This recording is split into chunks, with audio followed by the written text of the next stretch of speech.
तशरीफ़ लाते हैं खतीब अहले सुन्नत हज़रत अल्लामा मौलाना सरफराज निज़ामी साहिब मीर लब्बैक या रसूल अल्लाह ज़रा शेखुपुरा अपनी खूबसूरत आवाज़ से इंशाअल्लाह।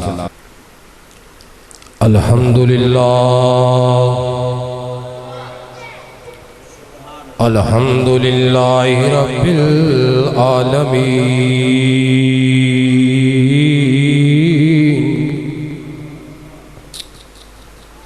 वल आक़िबतु लिल मुत्तक़ीन।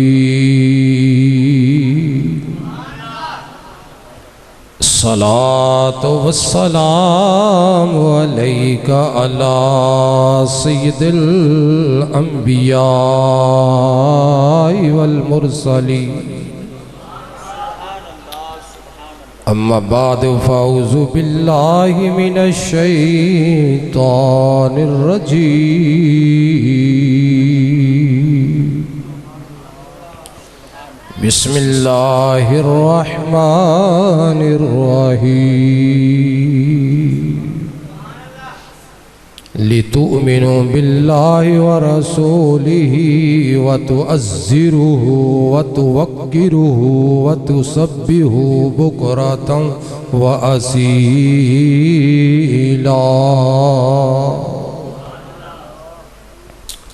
सदक़ल्लाहुल अज़ीम। सदक़ल्लाहुन नबियुल करीमुल अमीन व नहनु ज़ालिका मिनश शाहिदीन वश्शाकिरीन वल्हम्दुलिल्लाहि रब्बिल आलमीन।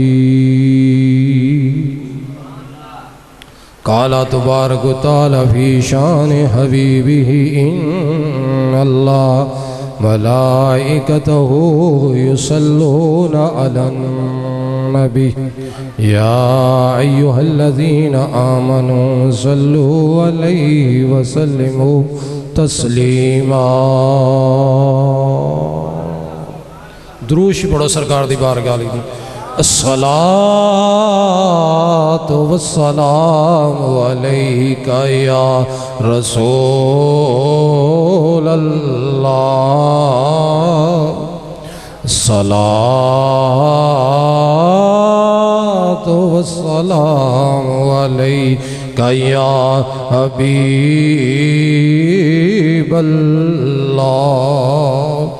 सलातु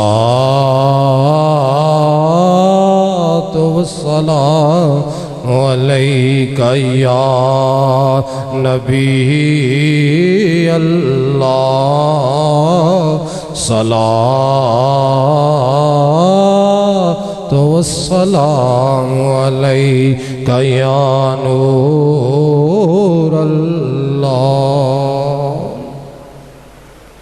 रब्बि इश्रह ली सदरी व यस्सिर ली अमरी वहलुल उक़दतम मिन लिसानी यफ़क़हू क़ौली।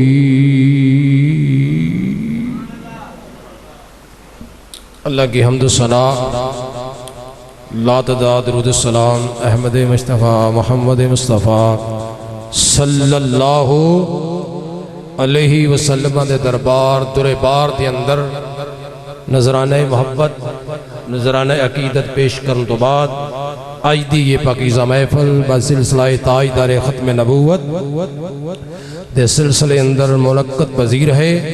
उससे कबल खुतबा हजरात ने उलमाए किराम ने खताब फरमाए और अपने अपने अंदाज के अंदर हजूर की मिदहा सराही सना खान ने की।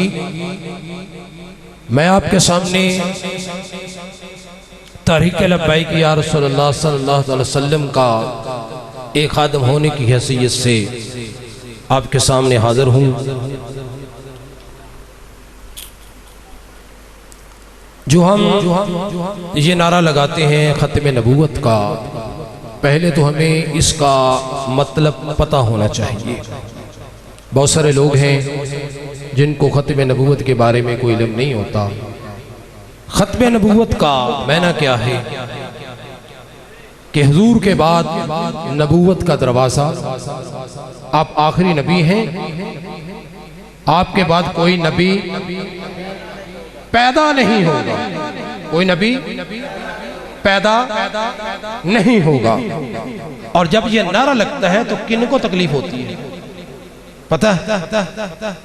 जब ये नारा लगता है तो जो मुनकराने खत्मे नबूवत होते हैं उनको तकलीफ होती है। यानी पता चला कि जो काफिर होते हैं वही खत्मे नबूवत के मुनकर होते हैं, उनको तकलीफ होती है। जो खत्मे नबूवत के मुनकर हैं वो काफिर हैं, उनको तकलीफ होती है। जब ये नारा लगता है तो मोमिन का सीना ठर जाता है और गुलाब की तरह चेहरा मुस्कुराने लगता है, गुलाब की तरह चेहरा मुस्कुराने लगता है और दिल मुअत्तर हो जाता है और हुजूर की मोहब्बत में गूंज कर नारा लगाते हैं, ताजदार खत्मे नबूवत, ताजदार खत्मे नबूवत, ताजदार खत्मे नबूवत। ये नारा खत्मे नबूवत का। अब जो दूसरा जो नारा है हम लगाते हैं, लब्बैक या रसूल अल्लाह। इसका मतलब क्या है? इसका मतलब यह है कि या रसूल अल्लाह, हम आपकी बारगाह में 2 दफा आप हमें हुक्म फरमाएं, हम आपकी बारगाह में 2 दफा हाजिर, 1 दफा नहीं बल्कि 2 दफा आपकी बारगाह में हाजिर। तो फिर इस नारे से तकलीफ किन को होती है वो भी सुनिए।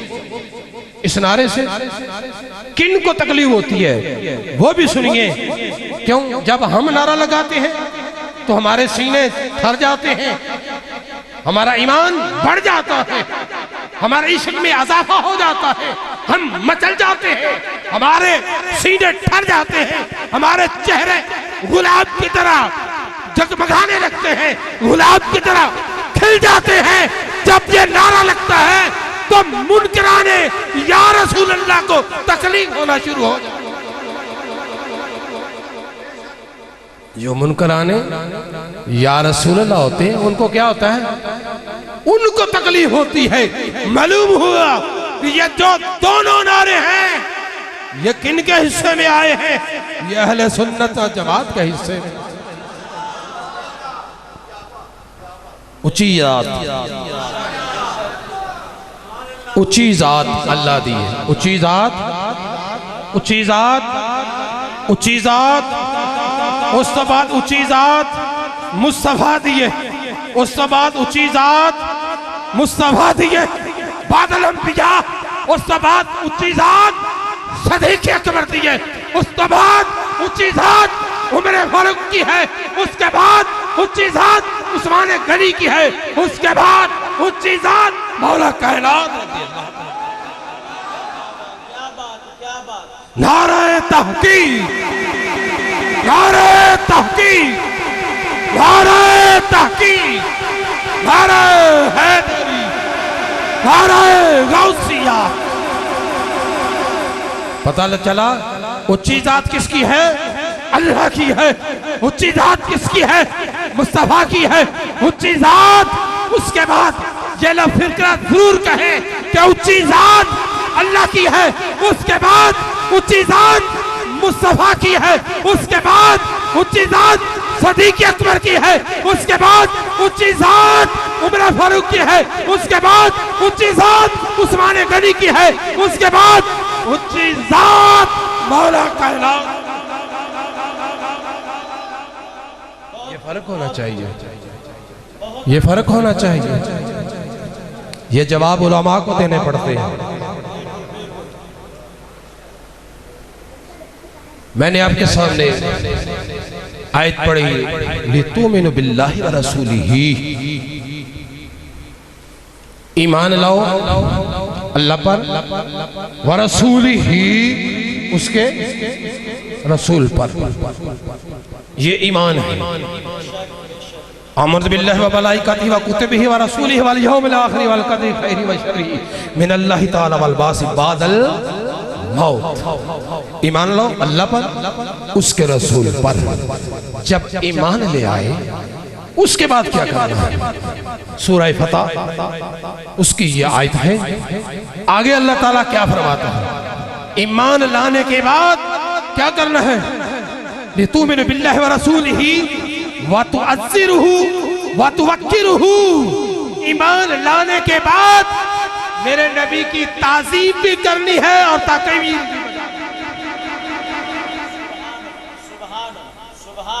अल्लाह को भी माने, हशर को भी माने, नशर को भी माने, हूरो गुलमान को भी माने, जन्नत को भी माने, जन्नत को भी माने, जहन्नम के भी माने, फरिश्तों को भी माने, अलगर इस्लामी जुमला अकायद को भी माने, लेकिन ताज़ीम मुस्तफा न करे, वो बंदा मोमिन नहीं है। वो दारा इस्लाम से, वो बंदा दारा इस्लाम से। खत्म नबूवत के नारे और भी लगाते हैं, ये भी एक बात ज़हन में रखना। खत्म नबूवत के दूसरा टोला भी लगाता है, ये बात भी ज़हन में रखना। खत्म नबूवत के नारे लगाने से ईमान मुकम्मल नहीं होता, ईमान मुसीबत मुकम्मल होता है। लितुमिनु बिल्लाहि व रसूलिही व तुअज्जिरुहु व तुवक्किरुहु व तुसब्बिहु बुकरतन व असीला। फरमाया ईमान लाने के बाद एक ऐसा अमल करना होगा, खत्म नबूवत को भी मानो, खत्म नबूवत के नारे भी लगाओ। ईमान मुकम्मल नहीं है, ईमान उसी वक्त मुकम्मल होगा जब ताज़ीम मुस्तफा की वजह।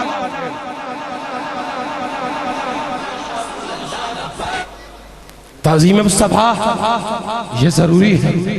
ताज़ीम मुस्तफा बंदा माने, कुरान से साबित करता हूँ नास मैं यकूलु आमन्ना बिल्लाहि व बिल यौमिल आखिर व मा हुम बिमुमिनीन। रब ने फरमाया लोगों में से जो कहते हैं हम अल्लाह पर ईमान लाए, हशर पर ईमान लाए, नशर पर ईमान लाए, आखिरत पर ईमान लाए, जन्नत पर ईमान लाए, दोज़ख पर ईमान लाए, तो रब फरमाता है नहीं है। क्यों? सोने तुझे ही नहीं माना। मालूम है खत्म नबूवत के नारे लगाने से बंदा मोमिन नहीं होता, बंदा मोमिन नहीं होता, ईमान वाला नहीं होता। ईमान वाला तभी होता है जब ताज़ीम मुस्तफा, ताज़ीम मुस्तफा जरूरी है। ईमान लाने के बाद मुस्तफा की ताज़ीम जरूरी है। वो भी कहते हैं हम खत्म नबूवत के दाई हैं, खत्म नबूवत के नारे लगाते हैं, हम खत्म नबूवत के मानने वाले हैं। ना ना ना, खत्म नबूवत को मानने वाला वही होगा जो दिल से ताज़ीम मुस्तफा करेगा, अपने नबी की तौक़ीर बजा लाएगा। वही बंदा मोमिन है, वही बंदा ईमान वाला होगा, बल्कि वो ईमान वाला नहीं होगा। और दूसरी बात ये है, जबरील जो है किस वक्त हजूर की उम्मती के पीछे खड़े होते हैं? जबरील किस वक्त हजूर के उम्मती के पीछे खड़े रहते हैं? किस वक्त तक? जबरील अमीन उस वक्त तक खड़े रहते हैं।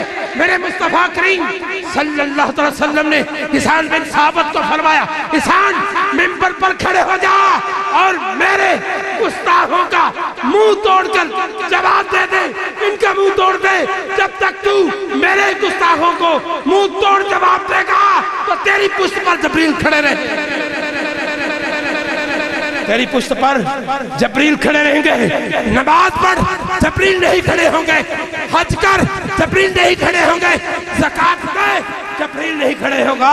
जब तुम खत्म नबूवत के ताज अंबिया सल्लल्लाहु अलैहि वसल्लम की इज्जत नमूज पर पहरा देगा तो तेरी पुष्ट पर जबरील।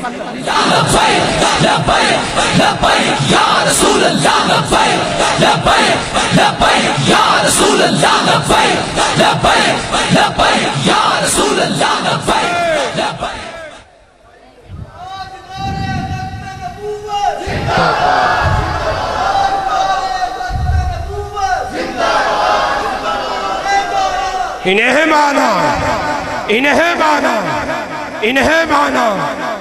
मेहमाना मसा का बयान मैं इनके बयान के हायल नहीं होना चाहता। आपसे ये बात यही मैं अर्ज करता हूँ कि आप अपने नबी की इज्जत नामूस के लिए अपने आप को ये नहीं है। बात अलामा साहब ने कर दी कि वोट का जब मामला आता है तो फिर क्या होता है, लब्बैक को तो मानते हैं लेकिन वोट भी और किसी को, ये कुरान की नस का फैसला नहीं है, न रब ने ये फरमाया है, बल्कि रब ने ये फरमाया है कि पूरे के पूरे इस्लाम के अंदर उदखुल फिल सिल्मी काफा। अगर तुम ईमान वाले होना चाहते हो, इस्लाम में आना चाहते हो, तो रब यही तुमसे फरमाता है कि पूरे के पूरे इस्लाम। वोट और किसी को, नारा लब्बैक का ये नहीं काम, ये दोगली पुलिसी नहीं चलेगी, बल्कि तुम्हारा ज़मीर ये गवारा करेगा। सदुकड़ी है जी, वोट का मैंने भी समझ ले। बात वोट की थी ना, मेरे इमाम ने, इमाम हुसैन ने फासों को फाजर के हाथ में अपना हाथ नहीं दिया। बात वोट की थी, फरमाया मेरा हाथ किसी फासों को फाजर के हाथ में नहीं जा सकता। कुर्बा तो खुआ सकता हूँ, राहे लिल्लाह सब कुछ कुर्बान कर सकता हूँ, लेकिन फासों को फाजर की बात नहीं कर। तुम भी तो हुसैनी हो, हुसैन के मानने वाले हो। जो हुसैनी होगा वो लब्बैक के अलावा किसी को वोट नहीं देगा। या रसूल अल्लाह लब्बैक लब्बैक लब्बैक या रसूल अल्लाह लब्बैक लब्बैक लब्बैक या रसूल अल्लाह लब्बैक लब्बैक लब्बैक।